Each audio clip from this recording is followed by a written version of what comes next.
it's your girl Bondi Blue, and I am back for another Bondi's Blues review. Okay, so this is a review about the show Empire that just came on Fox. Oh my god! Okay, so okay, I'm so excited. Okay, and I'm gonna tell you why. First of all, like if you know me, you know that Taraji P. Henson is my friend in my head. Like, I live for Taraji P. Henson, and I definitely live for Terrence Howard. Like, I love them. I especially love them together. To me, this show is like what would have happened when your boy got out of jail on Hustle and Flow. You know it's hard out here for a pimp when he's trying to get him money for the ring. You ain't no nigga. Okay, so you know that was my shit, right? Okay. So you know I had to go and watch this show, and especially since it's on Fox, it's on a regular television network that everybody can watch, everybody can access. So I know that a lot of people were going to want to see this review, want to watch this show. So if you haven't, if you're new on it, then you better get on it. Yeah, I'm sorry, I just did like. Look, before we get into the video right quick, so let me take my hair down because I feel like because I was doing a wash and go and I'm stretching my hair out, but for the sake of the video right quick, right fast, for the sake of the video, we'll do bad hair. Okay, so anyway, back to the show. Okay. Bitch, what? I mean, what? It was like what? Okay, anyway, I'm sorry. So the show is basically about a family. It's about Cookie and Lucius and their 3 light-skinned sons, okay? Cookie has been in jail for 17 years. She just gets out of jail with her long ponytail, her tight dress, and her furrow, okay? Like, this is straight about the 90s, late 80s, okay?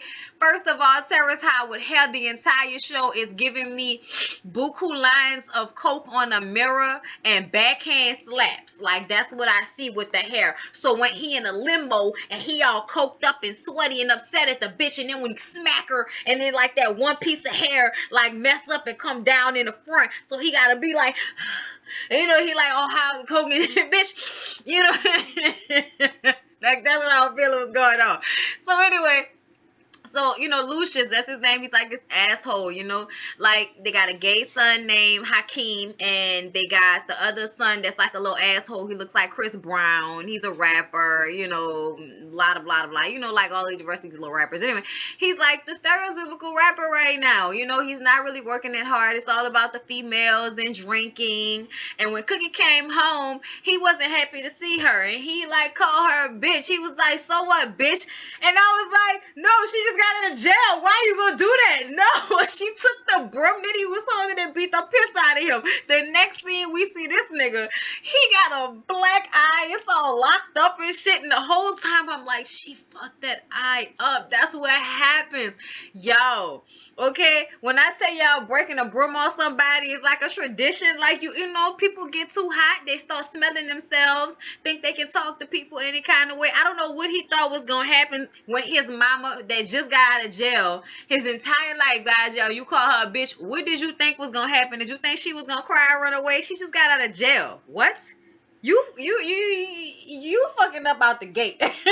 So basically, y'all, what else happens on the show is, okay, so I said Hakeem is the gay son, okay, and they don't give a fuck. They be like, he a sissy, he call himself a sissy, the mama, the daddy call him a sissy, he call him a faggot. They was just running it, okay. I don't know what the gay people gonna feel like as a LGBT person, because I am bisexual. I was not bothered at all, because it's about the storyline, you know what I'm saying? Nobody is really, calling somebody that. It's a fucking, show. It's not real. It's not a reality show. So hopefully nobody will get ignorant about it, because the show was awesome. I enjoyed it. It was very entertaining. So like I was saying, Hakeem is the gay son. They show us this clip back in the day before she went to jail, and they really breaking it down to you how Cookie is the only reason this business is going on, because Terrence Howard's ass wearing do-rags and sweatshirts was not taking the music that serious. She was the one bucked up about his album, telling him what he needed to do, saying if she went to jail to, make sure that he kept playing and that he kept making his music, because she was feeling funny about a drop that they made, right? But anyway, she at the table telling him he needs to do something with the music, da da da da. And the son comes downstairs. You know, the gay son Hakeem, he comes downstairs and he had on some heels and he threw like a scarf over his head and he was like that little boy looked like he couldn't have been no more than 6 years old. So to me, I was like, he ain't even old enough for this to really be like a, oh my God. Like, oh my God. You know what I'm saying? So the whole family is looking like shit. And you know, every black man in the room. And he sees it and he gets up and he grabs the little boy, brings him outside and puts him in a fucking trash can, y'all. I was so heartbroken.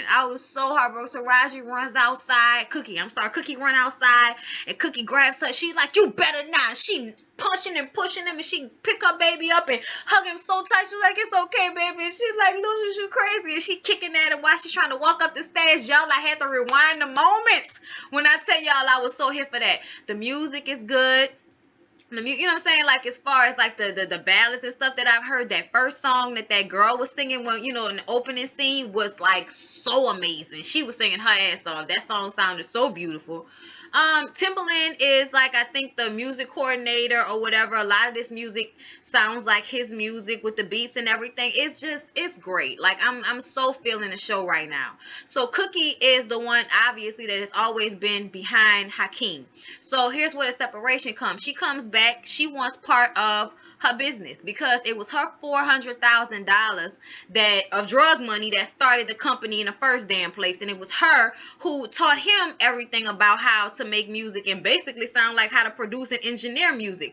So it really was her brainchild, not his. And because she had to go to jail and take one for the team, obviously, it's kind of like, now I'm back and I want my shit, man. Well, he's about to go public with the company, so he definitely doesn't want her to go run and tell that about that drug money issue, because she definitely went in there and told him and Malik Yoba, they better shut the fuck up, bitch, and say I'm stupid one more time, bitch. I'm the shit was awesome. Like, when I tell y'all, I live for Taraji. Oh my God, in this moment. Okay, like, I just don't understand how anything better could have happened. But for these two people to get a television show on Fox Network this real and this good with this type, you know, these type of people behind it, I'm very happy about it. You know, we don't see good black, you know, scripted shows like that. And I really feel like, you know, Scandal and all of those shows that have been winning at these, you know, really good time slots on major networks has led to this show, you know, being able to be on Fox in the first place. Because I feel like Fox ain't been black since Martin and shit, okay? So I'm really happy about this, you guys. So yeah, man. So Cookie wants to be the manager. She wants to be the head of A&R. She can't be the head of A&R as far as Lucius is concerned. By the way, he got him a new little cute young light-skinned thing that he with. She the head of A&R. So that's why Cookie can't have a job. But you know, Cookie also wants to manage Hakeem because she feels like she can make him a star regardless of whether he's gay or not. Lucius doesn't feel like that. He feels like he should be better on the back being a producer because he's gay. Well, the older son, I forgot his name. He married to some white woman. He got to take his medication because he be acting crazy. Like, he's very suspect to me. He seems very, like, not like a good dude. He seems very grimy, the oldest son. I forgot his name, whatever it was, but he went to Taraji basically and was telling her that he wanted her to go and demand that Lucius let her manage Hakeem and be in control of everything dealing with Hakeem, and say that she would tell the IPO people or, you know, whatever, tell them about the drug money if he didn't. So that's why they went ahead and made that deal. And he wants to do that to turn Hakeem and Jamal. Y'all, am I saying it wrong? Not Hakeem. I'm so sorry, y'all. I've been saying it wrong this whole video. Y'all know it's gonna be the comments. Bitch, it's Jamal. Okay, Jamal is the one that's gay, not Hakeem. Hakeem is the Chris Brown looking one, like I said. I'm sorry. So Jamal is the one that Taraji wants to handle and take care of because she feels like her baby got it, okay? And he does. You know, he's very musical, and you can see how he can be on a whole nother level with it. So this is the separation. She's now going to manage him, and the older son wants them to fight, wants Hakeem and Jamal to fight against one another so that he can come out and get the company. Malik Yoba, Uncle Vernon, he gonna help out because, you know, he don't really fuck with Cookie, and it's obvious that he don't really care about, you know, stabbing Lucius in the back as long as his best interest is at heart. So Right now is that separation going on. Also, they had their little homeboy. Y'all know everybody when they make money gotta bring them a homeboy, a homegirl with them. You know, help them do whatever they do. You know what I'm saying? They make a job for them as an assistant, as a person to do shit for them. You know that they close to, that they can trust, and they pay them and they live comfortable and they go on vacation and they do everything with you. So you basically feel like you're doing their ass a favor until years pass and they feel like you owe them $3 million so they can go and live their goddamn life gambling and shit, okay?